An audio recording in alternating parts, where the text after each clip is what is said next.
जय श्री सद्गुरुदेवाय नमः। जय श्री गणपति देवाय नमः। ओम कृष्णाय वासुदेवाय हरे परमात्मने प्रणतः कलेशनाशाय गोविंदाय नमो नमः। श्रीमद्भागवत महापुराण दशम स्कंद 25वां अध्याय गोवर्धन धारण।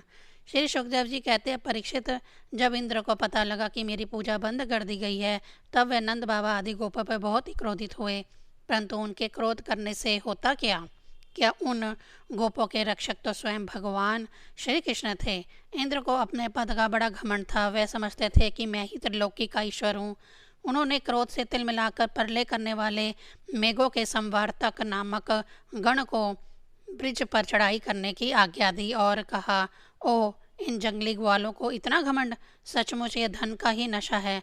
भला देखो तो सही, एक साधारण मनुष्य कृष्ण के बल पर उन्होंने मुझ देवराज का अपमान कर डाला।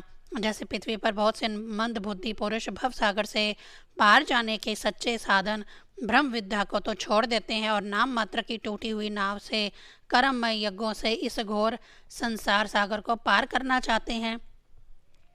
कृष्ण बकवादी, नादान, अभिमानी और मूर्ख होने पर भी अपने को बहुत बड़ा ज्ञानी समझता है। वह स्वयं मृत्यु का ग्रास है, फिर भी उसी का सहारा लेकर इन आहिरों ने मेरी अवहेलना की है। एक तो ये यूं ही धन के नशे में चूर हो रहे हैं, दूसरे कृष्ण ने इनको और बढ़ावा दे दिया है। अब तुम लोग जाकर इनके इस धन के घमंड और हिकड़ी को धूल में मिला दो तथा उनके पशुओं का संहार कर डालो। मैं भी तुम्हारे पीछे पीछे ऐरावत हाथी पर चढ़कर नंद के ब्रिज का नाश करने के लिए महापराक्रमी मारुद गणों के साथ आता हूँ। श्री सुखदेव जी कहते हैं, परीक्षित, इंद्र ने इस प्रकार प्रलय के मेघों को आज्ञा दे दी और उनके बंधन खोल दिए। अब बड़े बेग से नंद बाबा के ब्रिज पर चढ़ाए और मूसलधार पानी बरसकर सारे ब्रज को पीड़ित करने लगे। चारों ओर बिजलियां चमकने लगी, बादल आपस में टकराकर कड़कने लगे और प्रचंड आंधी की प्रेरणा से वे बड़े बड़े ओले बरसाने लगे। इस प्रकार जब दल के दल बादल बार बार आकर खंभे के समान मोटी मोटी धाराएं गिराने लगे तब ब्रिज भूमि का कोना कोना पानी से भर गया और कहाँ नीचा है कहाँ ऊंचा इसका पता चलना कठिन हो गया। इस प्रकार मूसलाधार वर्षा और झंझावत के झपेटों से जब एक एक पशु ठुठरने और कांपने लगा, ग्वाल और ग्वालिनी ने भी ठंड के मारे अत्यंत व्याकुल हो गई, तब वे सब के सब भगवान श्री कृष्ण की शरण में आए। मूसलाधार वर्षा से सताए जाने के कारण सब ने अपने अपने सिर और बच्चों को निहुक कर अपने शरीर के नीचे छिपा लिया था और वे कांपते कांपते भगवान के चरण शरण में पहुँचे और बोले, प्यारे श्री कृष्ण, तुम बड़े भाग्यवान हो। अब तो कृष्ण केवल तुम्हारे ही भाग्य से हमारी रक्षा होगी। प्रभु, इस सारे गोकुल में एकमात्र स्वामी, एकमात्र रक्षक तुम ही हो।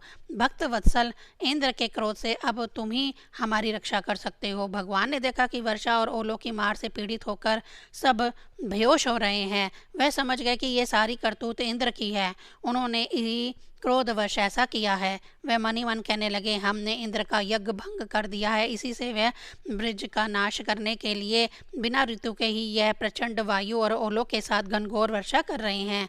अच्छा, मैं अपने योग माया से इसका भली भांति जवाब दूंगा। यह मूर्खतावश अपने को लोकपाल मानते हैं। इनके ऐश्वर्य और धन का घमंड और अज्ञान मैं चूर चूर कर दूंगा। देवता लोग तो सत्व प्रधान होते हैं, इनमें अपने ऐश्वर्य पद का अभिमान ना होना चाहिए। अतः यह उचित ही है कि इन सत्व गुण से च्युत दुष्ट देवताओं का मैं मान भंग कर दूं। इससे अंत में उन्हें शांति ही मिलेगी। यह सारा ब्रज मेरे ही आश्रित है, मेरे द्वारा स्वीकृत है और एकमात्र मैं ही इसका रक्षक हूँ। अतः मैं अपनी योग माया से इसकी रक्षा करूँगा। संतों की रक्षा करना तो मेरा व्रत ही है। अब उनके पालन का अवसर आ पहुँचा है। इस प्रकार कहकर भगवान श्री कृष्ण ने खेल खेल में ही एक ही हाथ से गिरिराज गोवर्धन को उखाड़ लिया और जैसे छोटे छोटे बालक बरसाती छत्ते के पुष्प को उड़ाकर हाथ में रख लेते हैं, वैसे उन्होंने उस पर्वत को धारण कर लिया। इसके बाद भगवान ने गोपों से कहा, माताजी, पिताजी और ब्रजवासियों, तुम लोग अपनी गौएं और सब सामग्रियों के साथ इस पर्वत के गड्ढे में आकर आराम से बैठ जाओ। देखो, तुम लोग ऐसी शंका ना करना कि मेरे हाथ से ये पर्वत गिर पड़ेगा। तुम लोग तनिक भी डरो मत।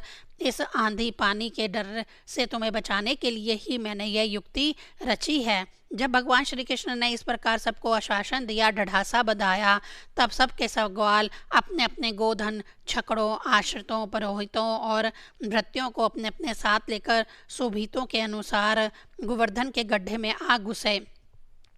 भगवान श्री कृष्ण ने सब ब्रजवासियों के देखते देखते भूख, प्यास की पीड़ा, आराम, विश्राम की आवश्यकता आदि सब कुछ भुलाकर 7 दिन तक लगातार उस पर्वत को उठाए रखा। वह एक डग भी वहां से इधर नहीं हुए।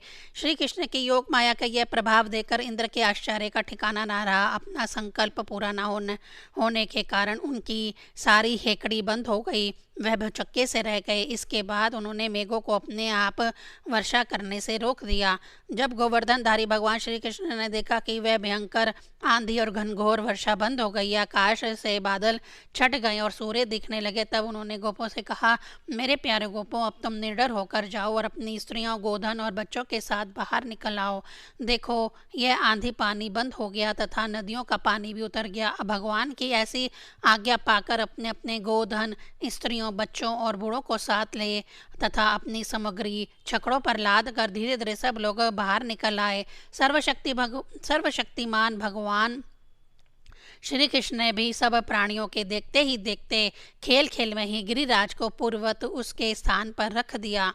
ब्रजवासियों का हृदय प्रेम के आवेग से भर रहा था। पर्वत को रखते ही वे भगवान श्री कृष्ण के पास दौड़ आए। कोई उन्हें हृदय से लगाने और कोई चूमने लगा। सब ने उनका सत्कार किया। बड़ी बूढ़ी गोपियों ने बड़े आनंद और स्नेह से दही, चावल, जल आदि से उनका मंगल तिलक किया और उन्मुक्त हृदय से शुभ आशीर्वाद दिए। यशोदा रानी, रोहिणी जी, नंद बाबा और बलवानों में श्रेष्ठ बलराम जी ने स्नेह आतुर होकर श्री कृष्ण को हृदय से लगा लिया तथा आशीर्वाद दिए। परीक्षित, उस समय आकाश में स्थित देवता, साध्य, सिद्ध, गंधर्व और चारण आदि प्रसन्न होकर भगवान की स्तुति करते हुए उन पर फूलों की वर्षा करने लगे। राजन, स्वर्ग में देवता लोग शंख और नौबत बजाने लगे। तंबूर आदि गंधर्वराज भगवान की मधुर लीला का गान करने लगे। इसके बाद भगवान श्री कृष्ण ने ब्रज की यात्रा की। उनके बगल में बलराम जी चल रहे थे और उनके प्रेमी ग्वाल बाल उनकी सेवा कर रहे थे। उनके साथ ही प्रेममयी गोपियां भी अपने हृदय को आकर्षित करने वाले, उनमें प्रेम जगाने वाले भगवान का गोवर्धन धारण आदि लीलाओं का गान करती हुई बड़े आनंद से ब्रज में लौट आई। 25वां अध्याय संपूर्ण।